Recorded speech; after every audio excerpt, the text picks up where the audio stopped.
Të nderuar teleshikues, të dashur vëllezër dhe motra më Krishtin, ja ku jemi së bashku në emisionin e përjashëm Besimi i krishterë ortodoks. Në këtë emision dua të trajtoj një temë që ka lidhje me traditën tonë krishtere ortodokse, pra ne kemi hyrë në periudhën e triodit. Nëse keni parë me vëmendje kalendarin liturgjik të kishës ortodokse, aty na përmendet të diellat e triodit që hymë në të dielën që shkoi, dhe tani jemi në të dielën e dytë të triodit dhe vazhdojnë në javë të ndryshme deri për Pashkën e Madhe të diellat e triodit. Por çfarë është triodi si periudhë, si shërbes, por edhe si libër? Duhet dim se triodi në të vërtetë është një libër liturgjik shumë i rëndësishëm në kishën tonë ortodokse dhe është i lidhur ngushtë me periudhën pregatitore që bëjmë para se tyre në Kreshmën e Madhe, gjatë Kreshmës së Madhe deri në shtunën e Madhe përpara Pashkës. Mund themi që është një përmbledhje e qartë për gjithë ato fjalët e Krishtit, parabolat e Krishtit në lidhje me frymën e pendesës. Pra, në këto të diellat të triodit kemi disa pjesë nga Shkrimi i Shenjtë që na nxisin për pendesën, shumë e rëndësishme gjatë kësaj periudhe pregatitore për të shkuar për Pashkën e Zotit.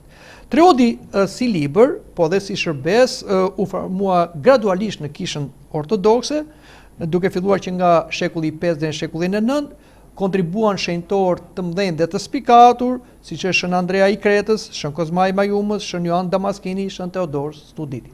Kisha mblodhi të gjithë kontributin e tyre tek lutjet e tyre, te parakliset e tyre që ata kishin shkruar dhe kompozuar dhe i ka futur në librin e triodit.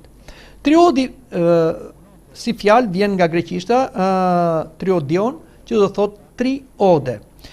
Sepse shumë kanone që janë në triodë që lexohen gjatë kësaj periudhe janë kanone me 3 këngë, ndryshe nga kanonet e zakonshme që janë me 9. Kështu që ka mbetur edhe ky emër që i përshtatet këtij libri, por dhe shërbesave gjatë të dielave deri në Pashkën e Madhe.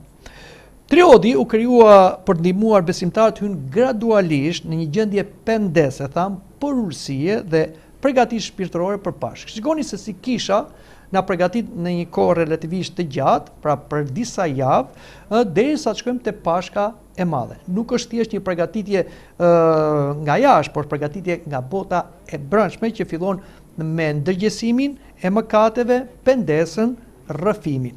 Dhe kjo na çon në përurësi. Dhe kur ne përulemi dhe pranojmë gjendjen tonë mëkatare, atëherë kërkojmë mëshirën e Zotit dhe këtu bëhet ai bashkimi me Zotin.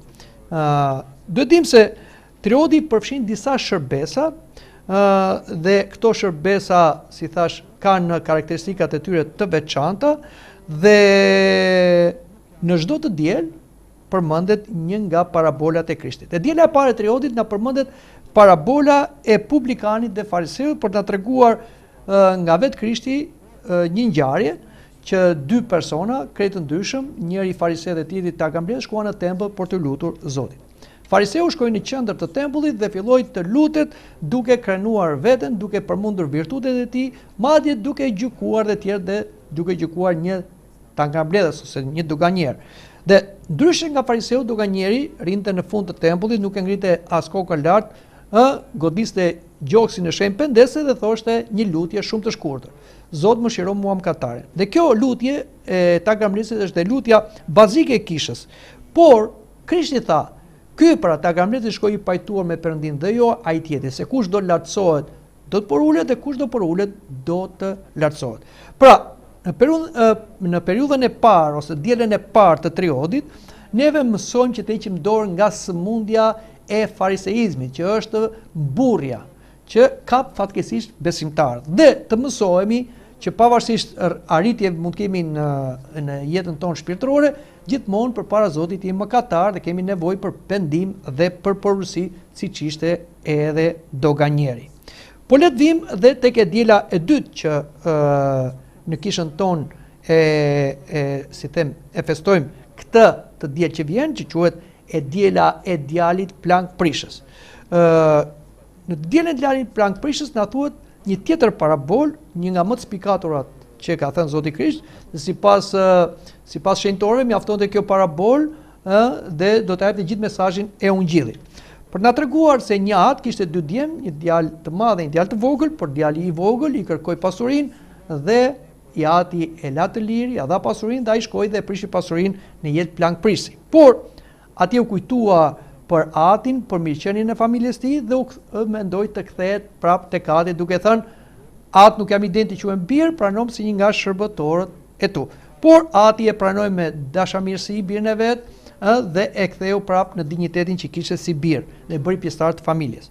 Kjo nuk i pëlqeu djalit të madh, i cili gjykoi dashurinë e atit dhe e akuzoi atin si të padrejtë sepse priti djalin plank prishës. Por ati i tha: "Bir, ti gjithmonë je me mua, çdo gjë që kam është dhe jotja, ne duhet gëzohemi se birim dhe vllai yt ishte i humbur dhe u gjet ishte i vdekur dhe u ngjall." Për na treguar se sado larg ne mund të largohemi fatkeqësisht nga mëkati, duke ngjarë ti djalit të vogël ose plank prishës, ne nuk duhet të dëshpërohemi. Duhet kthehemi sepse dashuria e atit, dashuria e Perëndis në Krishtin me anë të Shpirtit Shenjtë nuk ndryshon, mbetet e njëjtë dhe pret kthimin ton. Por të kemi kujdes për ata që nuk gabojnë, që rinë me frikë Perëndie në kish, por gjykojnë të tjerët dhe nuk kanë të njëjtër zemër dëmshurie, dashurie dhe për ata që mëkatojnë por dhe kthehen në kish. Pra duhet kemi kujdes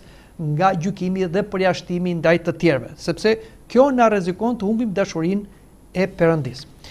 E diela tjetër quhet e diela e të lidhurit të mishit, sepse duhet dim që nga kjo e diel, nga hëna dhe më poshtë, ne të krishterët për një javë nuk konsumojmë më mish, por konsumojmë vetëm bulmet edhe peshk. Prandaj quhet dhe e diela e të lidhurit të mishit, sepse fillojmë gradualisht ta heqim mishin nga menyja jonë për të hyrë pasaj në kreshmën e madhe.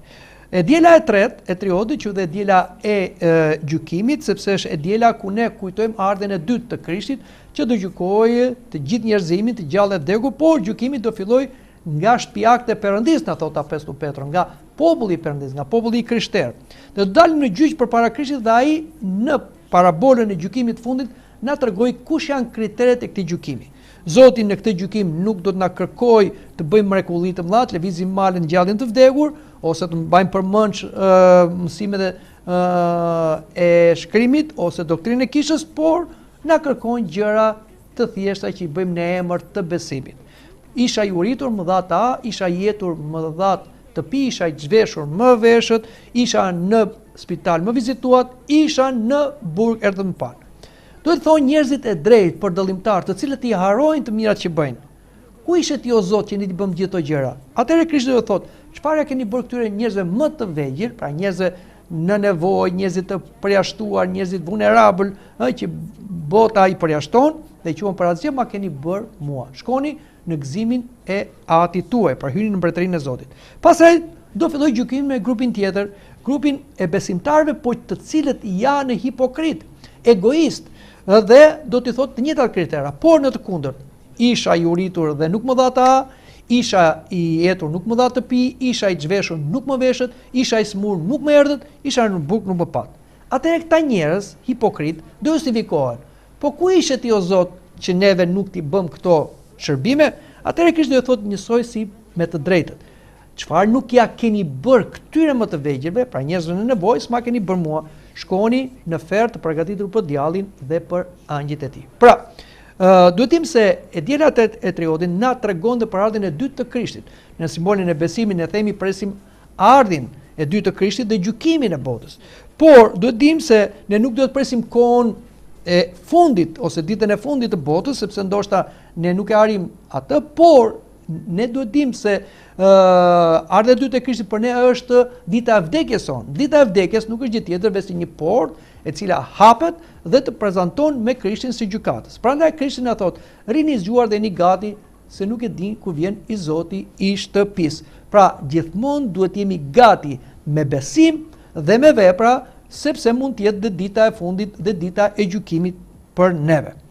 Dhe e diela e katërt e triodit quhet e diela e dëbimit të Adamit nga parajsa ose e diela e të lidhurit të djathtit. Pse quhet e diela e të lidhurit të djathtit? Sepse të hënën mbasaj të diele ne nuk ham më as dhe nuk konsumojmë më as bulmet, as peshk, por fillon kreshma që ka si them të gjithë bazamentin e saj me karakter bimor, vegetarian.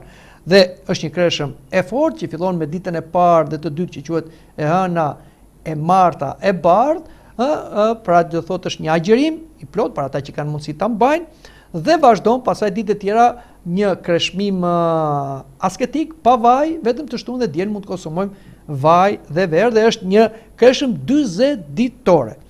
Të diel ne kujtojmë edhe dëbimin e Adamit dhe Evës nga parajsa.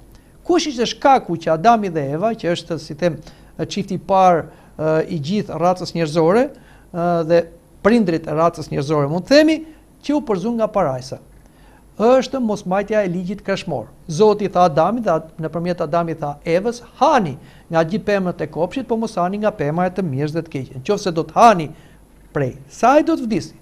Fatkeqësisht njeriu, Eva, pastaj Adami u gënjyen nga djalli që hyri tek gjarpri, që i tha po të hani do të bëheni të pavdekshëm.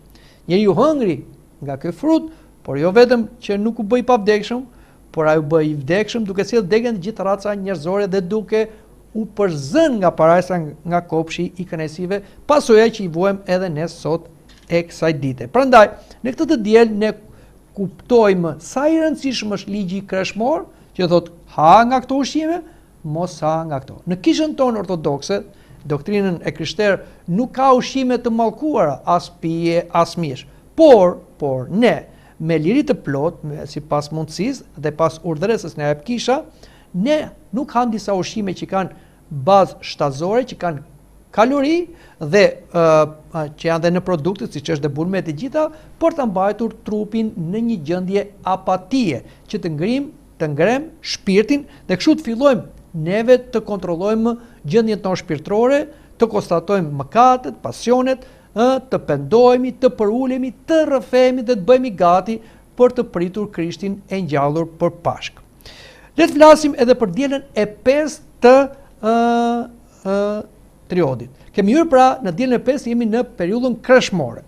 E diela e 5 quhet dhe e diela e parë e kreshmës, por quhet dhe e diela e ortodoksisë. Pra, në këtë të dielën ne kujtojmë fitoren e besimit të atyre që nderonin ikonat kundër atyre që nuk i nderonin ikonat, pra ikonodulët fituan kundër ikonoklasëve. Kjo lidhet me ngjarjen e vitit 843 në Konstantinopol, ku në këtë vit u rivendosën përsëri ikonat që për gati 100 vjet u larguan nga kisha, u keq përdorën, u dogjën e tjera, sepse u besua një gjë e gabuar që ikonat janë idhujtari. Por kisha në sinodin e 7 ekumenik sqaroi që ikonat nuk janë idhujtari, nuk adhurohen ikonat, nderohen, janë mjete shëntërruese që shëntërojnë syrin. Dhe ikonat janë, si të them, mjete katekizuese për njerëzit analfabet. Pra, dhe kështu përsëri edhe mbas sinodit 7 ekumenik vazhdoi përndjekja ndaj ikonave dhe përfundimisht perandoresha Theodora dhe Patriku Metodi në të dielën e parë të kreshme të mëdha bën triumfin ose vendosjen triumfale të ikonave brenda në kishë. Dhe kjo ditë u quajt dhe dita e ortodoksisë, e triumfit të kishës ortodokse ndaj gjithë erezive në çdo kohë. Kisha ortodokse quhet kisha e 7 sinodeve. 7 sinodet ekumenike i kanë zgjidhur të gjitha mosmarrveshjet ose paditurit e njerëzve në lidhje me çfarë tha Krishti dhe than apostujt. Pra, mbas sinodit 7 ekumenik çdo gjë është e zgjidhur, e shkoqitur nga kisha dhe nuk tolerohen më gabime. Prandaj edhe kjo ditë quhet dita dhe kundër gjithë herezive, gënjeshtrave që kanë qenë, janë dhe do të jenë deri në fund kohës, sepse fatkeqësisht derisa djalli në botë, babai gënjeshtër, edhe herezia, që është një gënjeshtër e madhe, do të jetë në botë deri në ardhin e dytë të Krishtit. Por kisha ka detyrë nëpërmjet klerikëve dhe laikëve të mbrojë të vërtetën. Kemi në dielën e 6 të triodit, që quhet e diela e Shën Grigor Parlamajt. Shën Grigor Parlamaj ishte kryepeshkop i Selanikut, shekulli i 14. Ishte një murg dhe theolog i madh, mbrojtës i sikaizmit, pra i asaj gjendjes të heshtur në marrëdhënie të vazhdueshme të lutjes së zemrës, Zoti Jezu Krisht biri i Perëndis mëshiro mua mëkatarin, ai mbrojti një mësim bazik të kishës që ne jemi thirrur nga Zoti jo thjesht të bëhemi të mirë me edukat, me kulturë, por ne të hynizohemi ose siç quhet në gjuhën teologjike theosis. Dhe Shën Grigori dalloi në mësimin e tij që u bë dhe mësimi i kishës esencën e Perëndis nga energjitë e Perëndis. Në esencën e Perëndis askush nga qeniet e krijuara, mendore as angjëllore as njerëzore nuk mund të depërtojnë, por energjitë e Perëndis që janë të pakrijuara vijnë tek ne. Ashtu si neve nuk hym dot brenda lëmshit të diellit, por dielli vjen tek ne nëpërmjet rrezeve, dritës dhe temperaturës. Kështu mund ta kuptojmë pra esencën me energjitë. Dhe Shën Grigor teologu pra mbrojti mësimin e kishës nga një heretik Murg Varlami që vinte nga perëndimi dhe duke thënë që njeriu mund ta shikojë dritën e pakrijuar Perëndis, pra atë energji të pakrijuar Perëndis, sepse dhe vetë Krishti tha, lumë të pastrit në zemër, sa ata do të shohin Perëndin.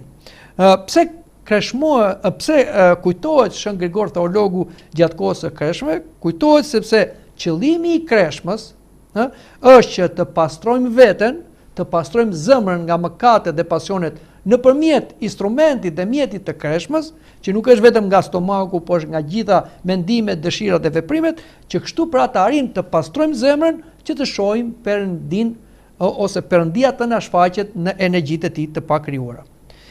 E diela e 7 e Triodit është e diela që quhet e diela e kryqit të nderuar. Kryqi i nderuar këtë të diel vendoset në mes të kishës dhe të gjithë besimtarët janë thirrur për ta nderuar kryqin e Zotit, sepse për të dhënë kuptim Kreshmës. Kryqi është arma që na ka dhënë Krishti kundër të keqes dhe kryqi është shenja e dashurisë së Krishtit për neve. Por edhe neve jemi thirrur të bëjmë rrugtimin e Krishtit. Çfarë tha Krishti? Kush do të vinë mbas meje të mohojë veten, të marr kryqin e tij çdo ditë e të më ndjek pas. Prandaj edhe Kreshma është një udhtim që ne bëjmë drejt Zotit, por në këtë udhtim ne nuk fokusohemi vetëm tek ushqimi duke e kthyer Kreshmën thjesht dietike, por ka një qëllim që neve duhet të kryqëzojmë mëkatet dhe pasionet tona dhe të ngrejmë të gjitha vështirësitë e jetës dhe përballjet dhe nga se prova dhe tundimet që na vijnë nga tre burime të ndryshme, na vijnë me lejen e Zotit, na vijnë nga natyra jonë e rënë, na vijnë nga djallet demonë shërbëtorët e tij, nga vijnë nga bota e mëkatit dhe duhet vazhdojmë të rrugtim deri në fund, që të bashkëkryqëzohemi me Krishtin, që të ngjallemi bashkë me Krishtin. Prandaj kryqi vendoset në mes të kishës dhe kisha këndon, o kryq ruajtësi i botës, o kryq bukurie kishës, o kryq forcimi mbretërve, o kryq mbështetje besimtarëve, o kryq lavdi engjëve dhe plaga e demonëve. E diela e kryqit na mëson se vuajtja e pranuar me besim sjell në jetën tonë sakrifica, por ajo na çon në lavdi. Nuk ka ngjallje pa kryq ose pa vdekur jo thjesht fizikisht, por pa vdekur për mëkatet tona. Si thot Apostoll Pavli, tashmë unë nuk jetoj veten, po Krishti jeton në mua. Unë jam kryqëzuar në botën dhe bota është kryqëzuar në mua. Dhe kisha këndon, kryqit tënd i falim jo Zot dhe ngjalljen tënde të shenjtë i mnojmë dhe lavdërojmë. Por na dhënë në këtë të diel, që quhet e diela e kryqit, që është e diela e 7 e Triodit, një stacion pushimi gjatë periudhës së Kreshmës, sepse jemi në mes të Kreshmës së madhe, për të vazhduar me kuptim dhe me fuqinë e kryqit javët e tjera të Kreshmës. Jemi tek e diela e 8 e Triodit. E diela e 8 e Triodit quhet e diela dedikuar një shenjtori, Shën Joan i Shkallës. Ishte një murg në malin Sinai, flasim në shekullin e 6 edhe të 7, igumeni i manastirit të Shën Ekaterinës. Ai u bë i famshëm nga libri që bëri, është një libër që quhet Libri i Shkallës, ku ai përmbledhi virtute të ndryshme që janë si një shkallë që na çon drejt Zotit në 30 shkallë, ku fillon me përursinë dhe mbaron me dashurinë, sepse dashuria është vetë Perëndia. Ai na tregon nëpërmjet këtij libri të shkallës, që është një libër që i përshtatet jetës murgjërore, por jo vetëm jetës murgjërore, po jetës së gjithë besimtarëve, sidomos në periudhën asketike të Kreshmës, që mbretëria e qiellit merret me përpjekje dhe duhet ngjitemi.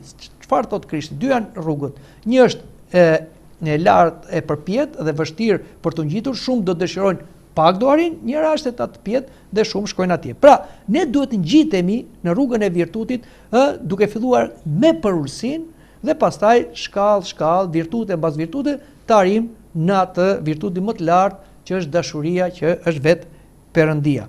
Prandaj kisha këndon në këtë të kremte, ose më mirë të themi në të dielën e Joanit të shkallës, me shkallën e virtuteve u ngjitet drejt qiellit, oat, pra i thot Shën Joani të shkallës, duke mësuar besimtarët rrugën e shpëtimit.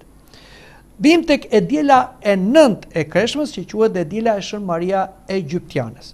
Kjo është një diel e veçantë e Triodit, ku na kujton një njerëz të pazakontë. Flasim për një grua e cila jetoi në vitet ose në shekujt 5-6. Ajo në fillim ishte një grua shumë mëkatare, ishte një lavire, një prostitut e Aleksandris, shumë e dëgjuar, por që kishte filluar jetën e prostitucionit që në adoleshencë dhe ishte dhënë e gjitha në prostitucion. Mund të themi se ishte një viktim e djallit.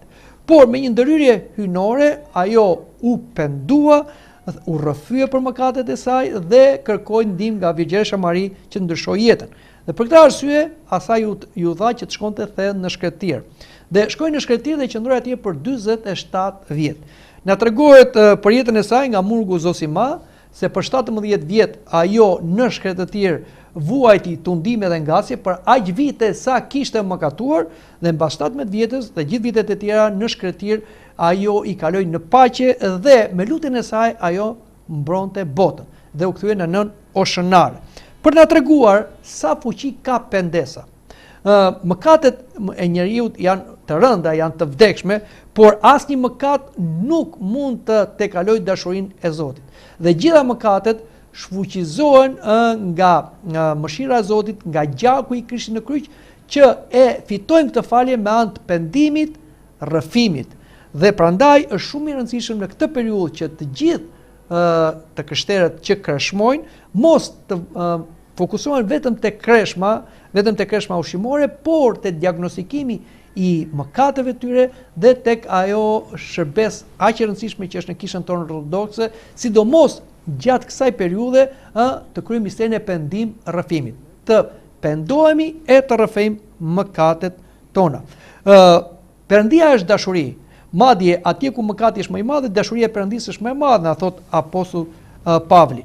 Kështu që në këtë të diel, që është e diela që na përgatit ne për tyrë në të dielën e Dafinave, neve marrim shkas nga shembulli i Maria Egjiptianes, se sado mëkate që të bëjmë, derisa kemi frym brenda vetes, kemi shpresë për shpëtim. Por nuk do të dëgjojmë djallin, i cili thot nesër, jo këtë radhë, radhës tjetër pendohu, radhës tjetër rrëfeu, e tjera, por të marrim vendim për të rrëfyer mëkatet tona. Të kemi turp para se të bëjmë mëkatin, por mos kemi turp, shkojmë të rrëfejmë mëkatin. Dhe vim tek e diela e Dafinave ose e diela e Palmave, që është e diela që na tregon në mënyrë festive hyrjen e Krishtit në Jeruzalem, ku Krishti u prit nga njerëzit me palma dhe dafina, sepse ai kishte mundur armiku më të madh të njerëzimit, kishte mundur vdekjen, sepse kishte ngjallur Lazarin 4 ditë i vdekur. Prandaj dhe njerëzit menduan se ai është Mesia, por jo Mesia siç është në të vërtetë, por një Mesi siç mendonin judejnë, izraelitët, një Mesi politiko-fetar, një Mesi që do bëhej një ushtarak për të ngritur një kryengritje kundër Romës, për shtruar Jeruzalemin dhe Izraelin nga Roma, për një superfuqi të Izraelit. Por nuk ishte kështu. Krishti nuk ishte ardhur të luftonte me romakët, Krishti kishte ardhur të luftonte me djallin, me demonët dhe të mundte armikun më të madh që ka njerëzimi, vdekja, e cila e ka fuqinë tek mëkati. Dhe Krishti nuk do e bënte këtë me armë, do e bënte duke pranuar të vetë flijojë nga dora e mëkatarëve. Por këtë njerëzit nuk arritën dot ta kuptonin. Prandaj ata që thanë për Krishtin të dielën e Dafinave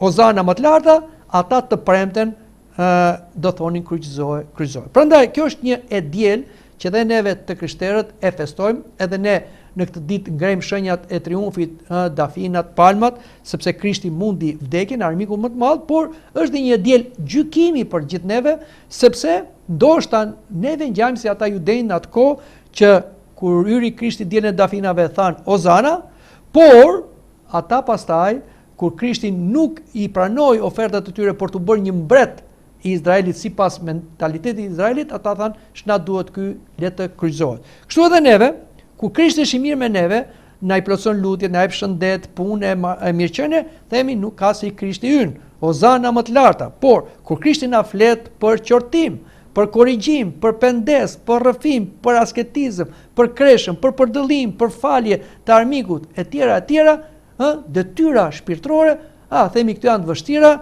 ndoshta nuk themi Krishti kryqëzohet, por largohemi nga kisha, largohemi nga mësimet e kishës, largohemi nga kreshma, pra kthejmë krahët. Është e njëjta gjë, sikur themi, nuk na duhet ky Krisht, nuk na duhet ky besim. Prandaj të kemi kujdes të dashur të krishterë, sepse të gjitha të dielat e triodit janë të diela që na përgatisin në një marrëdhënie personale me Zotin. Nuk janë thjesht shërbesa ceremoniale, por ato kanë mesazh që neve të pendohemi, të përulemi, të rrëfehemi dhe të bëhemi gati për të takuar me Krishtin. Për të hyrë në javën e madhe të pësimeve, që kulmon me të premten e madhe, që është, si të them, kryqëzimi i Krishtit, që të bashkëzohemi me Krishtin premten e madhe dhe të bashkëngjallemi me atë për Pashkën. Triodhi na përgatit për kreshmën e madhe. Kreshma e madhe është diçka shumë e rëndësishme në kishën tonë ortodokse, sepse kreshma e madhe është një periudhë përgatitore, është 40 ditë, siç e thash, dhe ajo është një periudhë asketike, dhe është një periudhë jo vetëm kreshmim nga ushqimi, por edhe nga të gjithë mëkatet e pasionit. Jo vetëm nga stomaku, por edhe nga shikimi, nga dëgjimi, nga gjuha e folur, nga veprimet që të bien ndesh me porositë e Zotit. Prandaj është një tërheqje e jon nga bota e mëkatit. Kështu që është një tërheqje që të kushtojmë më shumë kohë në takim me Zotin dhe mos i japim rëndësi kënaqësive, lehtësirave dhe, si them, orekseve të trupit, por edhe në çdo kënaqësi tjetër. Por për kreshmën mendoj që të kemi një bisedë tjetër dhe sot ta përmbyllim vetëm me atë çfarë tham në lidhje me periudhën e triodit dhe me të diellat e triodit. Të nderuar të krishterë, urojmë njëri tjetrin të vazhdojmë periudhën përgatitore para se të hyjmë në kreshmën e madhe, pra në këtë periudhë të triodit, dhe të vazhdojmë këtë udhtim të bekuar drejt të Pashkës së Zotit. Mirupafshim në bisedën tjetër.